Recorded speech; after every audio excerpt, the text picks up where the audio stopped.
آج ہم عرفان صدیقی کے ایک مضمون کی روشنی میں ایک ایسی کہانی کا جائزہ لے رہے ہیں جو ایک چھوٹے سے گاؤں کی مسجد سے شروع ہوئی اور عالمی سیاست کے مرکز تک جا پہنچی۔ آئیے سمجھتے ہیں کہ دارالعلوم حقانیہ کی یہ داستان کیا ہے اور یہ ایک معمولی مکتب سے ایک بااثر ادارہ کیسے بنا۔ یہی وہ سوال ہے جو اس پوری کہانی کی بنیاد ہے۔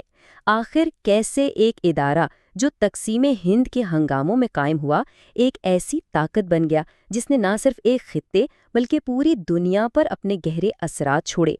تو چلیں اس سوال کا جواب ڈھونڈنے کے لیے تاریخ میں پیچھے چلتے ہیں۔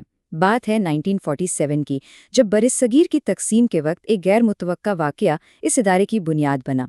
تو ہوا کچھ یوں کہ 1947 میں جب تاریخ ایک نیا موڑ لے رہی تھی، مولانا عبدالحق اپنے گاؤں میں ہی محصور ہو کر رہ گئے۔ برصغیر تقسیم ہو چکا تھا اور ان کی ہندوستان واپسی کے سارے راستے بند تھے، لیکن اس بحران میں انہوں نے ایک نیا راستہ نکالا اور 23 ستمبر کو گاؤں کی مسجد میں چند بچوں کے ساتھ ایک مکتب شروع کر دیا۔ ذرا تصور کریں اس ادارے کی شروعات کیسی تھی۔ کوئی بڑی عمارت نہیں، کوئی بڑا بجٹ نہیں۔ جیسا کہ مضمون بتاتا ہے، کئی سالوں تک مسجد کا صحن ہی کلاس روم تھا اور مولانا کا اپنا گھر ہاسٹل۔ وہ اور ان کا خاندان خود اپنے ہاتھوں سے طلباء کے لیے کھانا پکاتے تھے۔ یہ اس ادارے کی بنیاد میں موجود ذاتی لگن اور قربانی کو ظاہر کرتا ہے۔ لیکن جیسا کہ ہوتا ہے، ایک چھوٹا سا بیج کبھی کبھی ایک بہت بڑا درخت بن جاتا ہے، اور یہاں بھی کچھ ایسا ہی ہوا۔ اگلی چند دہائیوں میں اس چھوٹے سے مکتب نے ایک ایسی وسعت اختیار کی جس کا تصور بھی مشکل تھا۔ ذرا اس تبدیلی کا پیمانہ تو دیکھیں۔ جو سفر ایک استاد اور چند بچوں سے شروع ہوا تھا، وہ 1994 تک 2000 سے زائد طلباء اور 10 ہاسٹلز پر مشتمل ایک یونیورسٹی تک پہنچ گیا۔ اور یہ صرف مقامی طلباء نہیں تھے، نہیں بلکہ پورے ایشیا سے علم کے متلاشی یہاں کا رخ کر رہے تھے۔ اور یہ صرف طلباء کی تعداد میں اضافہ نہیں تھا، نہیں، حقانیہ اب ایک مکمل علمی اور فکری مرکز بن چکا تھا۔ مضمون کے مطابق یہاں ایک بہت بڑی لائبریری تھی، فتوے جاری کرنے کے لیے دارالافتاء تھا، اور یہاں تک کہ اپنا ایک رسالہ الحق بھی موجود تھا جس نے اسے ایک اسکول سے کہیں زیادہ بنا دیا۔ اور پھر آتی ہے 1980 کی دہائی، ایک ایسا وقت جب اس ادارے کی تاریخ نے ایک بالکل نیا اور شاید سب سے اہم موڑ لیا۔ مضمون کے مطابق اس کا کردار اب صرف تعلیم تک محدود نہیں رہا، بلکہ اس کے تار سیدھے سوویت افغان جنگ سے جا ملے۔ 7,000، جی ہاں، 7,000۔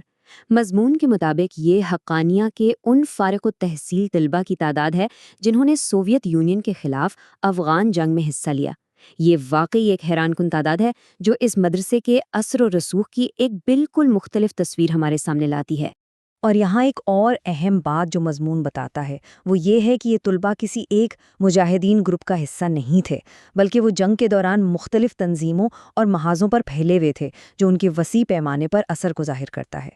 ان ہزاروں میں سے مضمون 2 ناموں کو خاص طور پر نمایاں کرتا ہے، ایسے نام جو آگے چل کر افغان مزاحمت کی پہچان بنے: مولوی محمد یونس خالص اور کمانڈر جلال الدین حقانی۔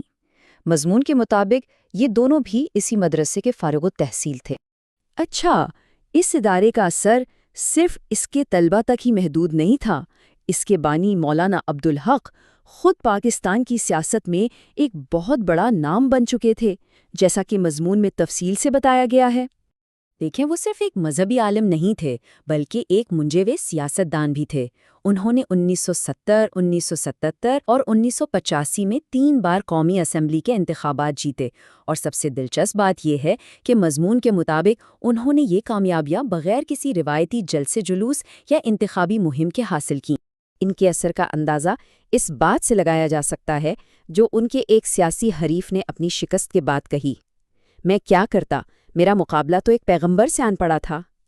مضمون نگار کے لیے یہ جملہ اس بات کا ثبوت ہے کہ لوگ انہیں ایک سیاستدان سے بڑھ کر ایک روحانی پیشوا کے طور پر دیکھتے تھے، اور اسی وجہ سے ان کا اثر اتنا گہرا تھا۔ تو ان کا اثر صرف عوام تک ہی نہیں تھا بلکہ ریاست کے اعلیٰ ترین ایوانوں تک تھا۔ مضمون میں پاکستان کے اس وقت کے صدر جنرل ضیاء الحق کے ساتھ ان کے گہرے تعلقات کا بھی ذکر ملتا ہے، جو افغان جنگ کے دوران ان کے کردار کو اور بھی اہم بنا دیتا ہے۔ آخر میں مصنف اس پوری کہانی کو ایک بڑے کینوس پر رکھتا ہے۔ وہ دارالعلوم حقانیہ کو صرف ایک مدرسے کے طور پر نہیں دیکھتا، بلکہ اس خطے کی تاریخ کا ایک اہم تسلسل قرار دیتا ہے۔